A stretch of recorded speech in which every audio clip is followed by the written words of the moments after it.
ሰላም ከመይ ትጸንሑ ክቡራት ተዓዘብቲ ንሎሚ ዘደለናዮ እዋናዊ ዛዕባ ሒዝና ቀሪብና ኣሎና ምክታልኩም ምዕድም እቲ ካብ ዝሓለፈ ሰሙን ጀሚሩ ትጽቢት ዝግበረሉ ዝጸንሐ ቃለ መሕተት ፕረዚደንት ኢሳያስ ኣፈወርቂ ኣብ ዓለማውን ዞባውን ዘቤታውን ጉዳያት ዘተኮረ ትንተናታት ሂቡ ብእዋናዊ ዓለማዊ ምዕበለታት ስርሒት ኣሜሪካ ኣብ ቬኔዙዌላ ዝፈለመ ሓተታ ፕረዚደንት ኢሳያስ ኣፈወርቂ ብዶናልድ ትራምፕ ንዝምራሕ ፖሊሲታት ዶክትሪንን ኣመልኪቱ ተንቲኑ ኣካል ናይቲ ንኣሜሪካ ዓባይ ናይ ምግባር ማጋ ፕሮጀክት ኮይኑ ባህርያዊ ጸጋታት ኣብ ነንበይኖም ከባቢታት ናይ ዓለም ዘሎ ምውናን ናይ ምቁጽጻር እዩ ክብል ነቒፉ ፕረዚደንት ኢሳያስ ምስ ምምሕዳር ትራምፕ ዝምድናታቱ ንምምሕያሽ ተበግሶት ክወስድ ቅርብ ምዃኑ ክዛረብ ጸኒሑ እዩ ኣብ ቀዳማይ እብረት ትራምፕ ምስ ዋሽንግተን ናብ ንጡፍ ጽምዶ ንምእታው ተበግሶ ከም ዝወሰዱ ዝጠቐሰ ፕረዚደንት ኢሳያስ ብወገን ፕረዚደንት ኣሜሪካ ዶናልድ ትራምፕ እቲ መልሲ ኣወንታዊ ነይሩ ክብል ገሊጹ ብኣሜሪካ ዝምራሕ እንኮ ቀጽራዊ ስርዓት እናተዳኸመ ይኸይድ ምህላውን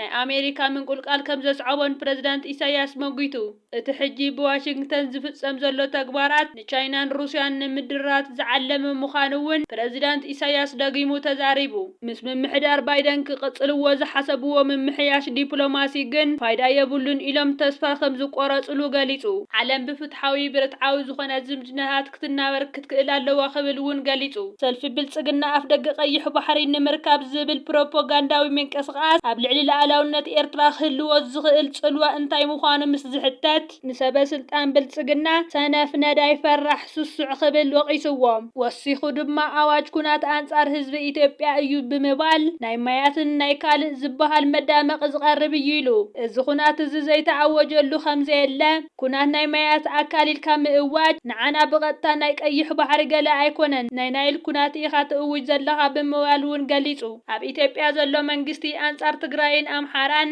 ካልኦት ወገናትን እታ ሃገር ኩናት ከም ዝኣወጀ ዝገለጸ ፕረዚደንት ኢሳያስ ኣፈወርቂ ናብ ከምዚ ደኣምሰለ ቅልውላ ዘምርሕ ሰብ ሰነፍን ነዳይን ፈራሕን ስሱዑን ከም ዝኾነ እውን ወቒሱ ፕረዚደንት ኢሳያስ ኣፈወርቂ ወሲኹ ሰልፊ ብልጽግና ሰብ ኣልቦ ነፈርቲ ድሮናትን ኣጽዋራትን ካብ ደገ ናብ ኢትዮጵያ ይእቱ ምህላው ብምግላጽ መን እዩ ነዚ ኩሉ ኣጽዋር ካብ ደገ እናሸመተ ዘምጽኦ ዘሎን መን እዩ እቲ ዝግዛእ ዘሎ ዕሱብ ስለምንታይ እዩ ዝግዛእ ዘሎ እዚ ጸወታ ናይ ብልጽግና ኣጀንዳ ከም ዘይኾነ ናይቶም ድምውሉ ዘለው እቶም ገንዘብ ዝህቡ ዘለውን ምስቲ ናይ ሱዳን ኩነታት ካብኡ ፈሊኻ ከም ዘይረአ እውን ተንቲኑ ኤርትራ ናብቲ ብወገን ኢትዮጵያ ዝጋዋሕ ዘሎ ኣዋጅ ኩናት ማያት ክትዕደም ከም ዘይትደሊ ፕረዚደንት ኢሳያስ ኣፈወርቂ ብምግላጽ ግዜና ኣይነጥፍእ ኣብ ናቶም መዓዲ ናይ ቆይቁይ መዓዲ ናይ ሓሶት መዓዲ ናይ ምድንጋርን ክንዕደም የብልናን ስራሕና ክንገብር ክንክእል ኣለና ዜናናትና ኸማን ክጠቕሶ ዘይብሉን ክዛረበሉ ዘይብሉን ጉዳይ ምዃኑ ገሊጹ ኩናት እንተኣውጅና ድሓን ብመዓልቱ ክንሪኦ ኢና ይመጽን ግን ኣይንብልን ብምባል ንሕና ግን ኩናት እንተኣውጅና መሰልና ንሓተሉ ምክልኻል ንዝኾነ ወገን ንሓተሉ ምኽንያት የለን ክብል ገሊጹ